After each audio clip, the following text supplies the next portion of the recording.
okujaguza oku kwakorerwa haburisa bwa St Paul Zoroshozi omu busabadikono bwa Rwibare omuri Western Kore Diocese kandi abikiriza bashabo kugira rukundo y'amazumu mu maka gabo. Omukyala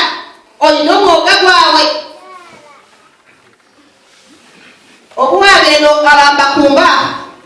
obuwabire n'omukyuzinga n'okiruza n'ogira tunikunda twiterebera giraho mu kanisa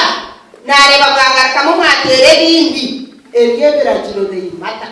abakyara bagenzi banje no kugira ngo baba abakirezi baba abahurizi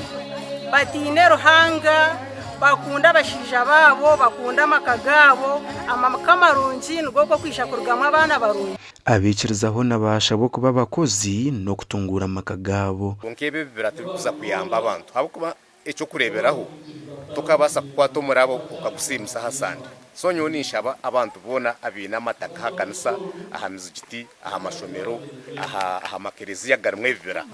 babitubye at least batwinjira nko mwana yashema tuteke mwamani okukora hamwe na government kandi na nobuteganda obutagaya emerumo omukushaboku abakazi 11 batahibwa mu kibina cya Mothers Union kandi bahibwa za certificates. Umugandi Reverend Benon Mbahita mukuru w'oburisa bwa Bushere Kibimbero mugombora ya Kiho mu district ya Kanungu yashaba bikirizo kugumana basima Ruhanga. Iyo kigambo kiri kurabira ombali kusima ni totwena kiragira kiti kigira kiti mugiramu ni mugirangu ubu ni bwo bunaku umushemerere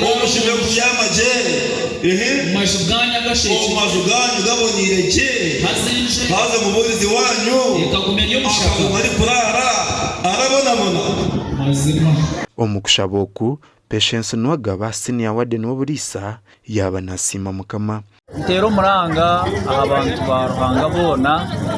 ku n'ikintu cyango umane bagana ni basimo Ruhanga umaramizo gabo abo kubana Ruhanga okubahanga akabana abakunda zamudari wenana ndakore hege bindi bye bishaje kunkaka katunguma ndakagire haza wahinda zakatunguma no watagetinga group y'abagiga Gashako Onesmus Ndianabo na Hweza Wilfred.